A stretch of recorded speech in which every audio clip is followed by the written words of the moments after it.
AMD is launching another graphics card today, and I'm trying to decide the best way to approach it. On the plus side, it's a mid-range card, the RX 6600 without the XT on the end, with 8 gigs of GDDR6 VRAM, and the MSRP is $330 US.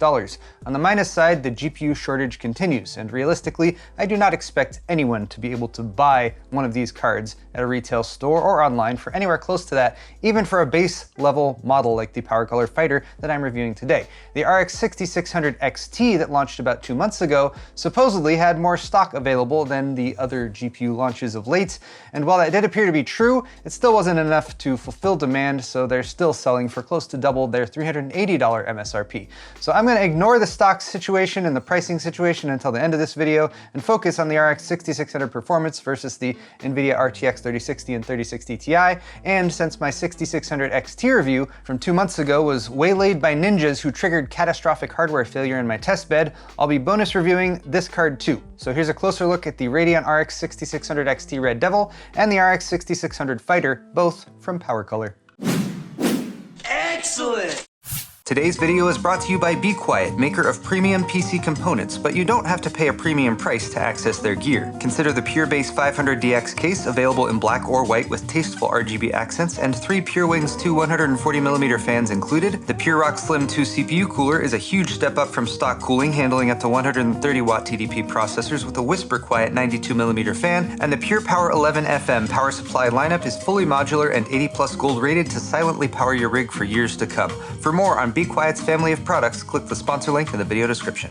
By all means, avail yourself of the timestamps that I've made to jump ahead for the benchmark numbers, but for starters, I'm going to go over these 2 cards and my testing setup. The Fighter RX 6600 is an entry-level card that should list at or close to the $330 MSRP, and it's a solid example of a no-frills card. Measuring just shy of 8 inches long, it sports a dual-fan cooler with a 3 heat pipe configuration to move heat from the GPU out to the fin array. Those are 85mm fans, the shroud is plastic, the video outs are standard for this model with 3 display ports and 1 HDMI 2.1. It's a dual slot card, there's a PCI Express 4.0 by 8 interface, and total board power is 132 watts. AMD recommends a 450 watt power supply for a PC with an RX 6600, but some overclocked versions might suggest a bit more than that. And that's pretty much all. No backplates, although it's got a nice black PCB, no RGB LEDs or lighting to speak of at all, in contrast to the Red Devil 6600 XT. The Red Devil is PowerColor's best version of their GPUs,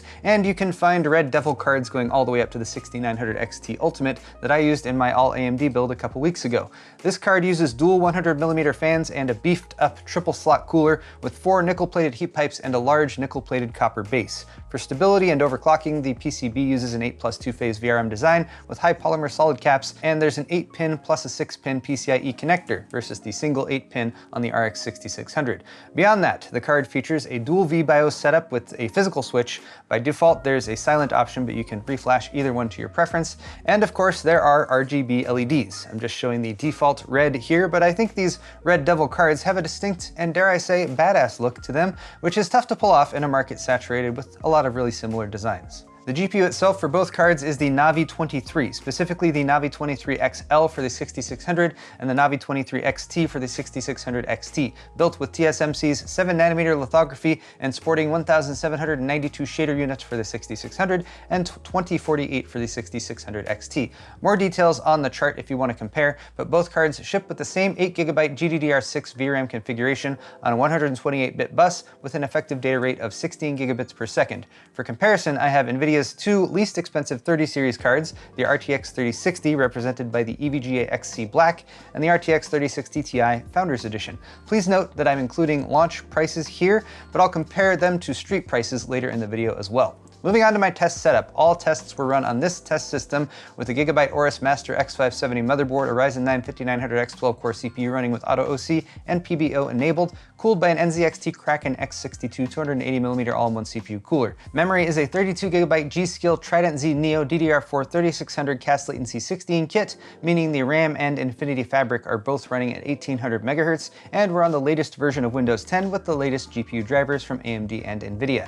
Again, here are stats for the rest of the system if you'd like to take a closer look. Let's move on to performance though, and here are the actual clock speeds I was seeing out of the cards while in use. Note that the base and boost clocks for modern GPUs can often be ignored, as real-world measurements always show them running at higher frequencies. Also, frequency is not the sole factor in performance, and despite the 6600 cards hitting impressive peak frequencies of 2700 MHz or more, the NVIDIA cards still routinely outperformed them, even though the 3060 and 3060 Ti typically run in the 1900 to 2000 MHz range. The larger and more complex a chip is, the harder it is to maintain stability at high clock speeds, which is why frequencies for mid to low-end GPUs can often go higher than their high-end counterparts.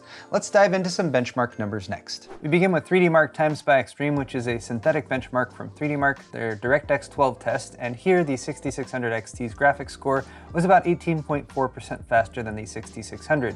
The RTX 3060 leads it as well by just shy of 7%, and the 3060 Ti tops it by more than 50% with a score of 5,701. 3D Mark Port Royal is my other synthetic benchmark from 3D Mark. It's a ray tracing focus test, and as expected, AMD still has some catch up to do in this area, although the 6000 series does a lot better job than the previous generations of Radeon cards. Versus the 6600, the 6600 XT is 20.5% faster, the 3060 is 33% faster, and the 3060 Ti is 84% faster. Moving on to real-world games, we have Resident Evil Village, and my benchmark run begins with the first descent down into the village itself. At 1080, the RX 6600 has one of its only wins versus the RTX 3060, which was 6.4% slower, managing only 130 frames per second. The 6600 XT, meanwhile, comes quite close to the 3060 Ti, but can't quite beat it. At 1440p, the RX 6600 grabs a second win versus the RTX 3060, which was about 5% slower at the higher resolution. 6600 XT and RTX 3060 Ti were again pretty close, with the NVIDIA card taking the win by about 3 frames per second. GTA 5 is a game that needs no introduction at this point. At 1080, we are getting close to the game engine's 187.5 FPS limit, which the NVIDIA cards hit a bit more often than the Radeons, meaning that even the RTX 3060 beats the 6600 XT. At 1440p, we are well below that frame rate cap, but the NVIDIA cards again ran away with this one, hitting 42 and 85% gains over the 6600 respectively, while also suffering from fewer hitches and stutters as reflected in the 1% low numbers. Shadow of the Tomb Raider is also a DirectX 12 title, and at 1080 the RX 6600 manages to score its third and final win over the RTX 3060, while the 6600 XT again comes within 5 frames per second of the 3060 Ti, but can't quite eke out a win. At 1440p, the RTX 3060 regains the lead by 4.6% over the 6600, while the 3060 Ti maintains a 36% advantage. The 6600 XT is still about 20% ahead of the non-XT at both resolutions. Doom Eternal is my only Vulkan title known for its fast-paced gameplay and tastefully accurate levels of demonic violence and gore. At 1080, all cards are ahead of the RX 6600, with the RTX 3060 leading by 10.4%, the 6600 XT leading by 19.5%, and the 3060 Ti in front by 42%. At 1440, the 6600 XT is again ahead, but by a smaller margin at 16.2%, while the 3060 and 30 Ti extend their lead to 15.7 and 52.3% respectively. Cyberpunk 2077 is running with the Ultra Graphics preset, and at 1080p, the RX 6600 only manages about 55.2 FPS. So you'd want to lower the graphics settings a bit, or use a feature like Fidelity FX Super Resolution to claw back some frames for a 60Hz display. The 6600 XT is 18.7% faster, and the NVIDIA cards are 13 and 45% faster here. At 1440, the RX 6600 just barely gets over the 30 FPS mark, allowing the 6600 XT to maintain a 19.5% lead, the 3060 is 36% ahead, and the 3060 Ti is a whopping 78% out in front. Far Cry 6 is last, a newly launched title and a new addition to my benchmarks. We're running the Ultra preset with DXR and Fidelity FX features turned off for comparison purposes, and at 1080 the RX 6600 hits 92.3 FPS on average, a very playable frame rate for this title, although the other cards did do better. At the higher 1440 resolution, the 6600's frame rate falls to 62.3, still not bad, but the 6600 XT still leads by 16.3%, the 3060 is up by 13%, and the 3060 Ti has about a 37% advantage. So there are my gaming comparisons, but raw performance is only one part of the story. Let's take a look at temperatures and power draw. Here are the peak and hotspot temperatures recorded for each card across all tests, note that GPU temps are getting more specific. So we're looking at an average temperature and the GPU hotspot temperature for all the cards, and AMD cards are now showing memory junction temps too, which is nice. Currently, only higher-end NVIDIA cards are reporting that.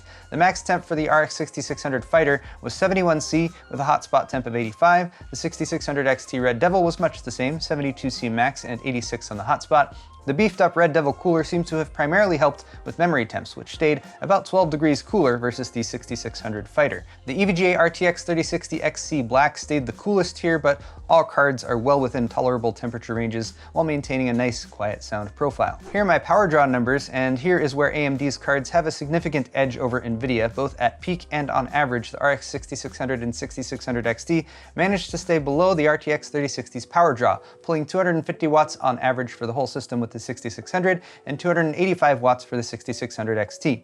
If efficiency and lower heat output are important to you, the Radeon cards are definitely the way to go. And here are my overall numbers, evenly weighted by game, using the RX 6600 Fighter as the 100% baseline. The RX 6600 XT outperforms the 6600 by about 18% at 1080 and 19% at 1440, making it a slightly better bang for the buck, given that it is only 15% more expensive if you're considering the base MSRP, which, by the way, the Red Devil will not sell for. The equally priced RTX 3060 outperforms the RX 6600 in just about every category that counts though, as shown on this chart with suggested retail prices included. For 330 bucks, I'd get the RTX 3060 every time, but you can't really buy an RTX 3060 for MSRP, can you? So here's my chart that's hopefully a more realistic outlook on price versus performance, with the lowest currently available add to cart price I could find for each card shown.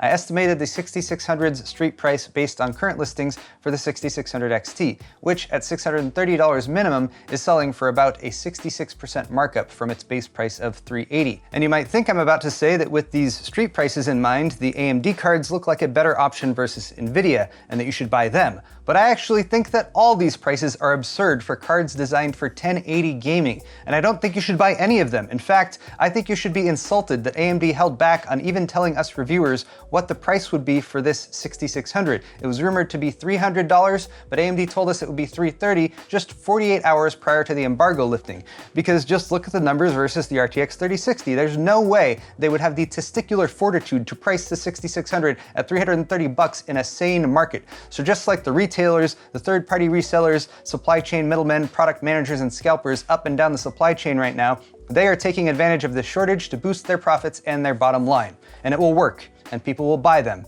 and there's nothing we can do about it. So there you have it, guys. Hopefully you now have a better idea of how these cards stack up performance-wise, and if prices return to normal sometime soon, I'm just kidding, that won't happen and PC gaming is dead. That's all for this video though. Closing reminder to check out my store at paulshardware.net for merch, shirts, pint glasses, and other thumbscrew related items. And of course, like this video if you enjoyed it, subscribe to my channel if you really enjoyed it. Thanks as always for watching, and we'll see you in the next one.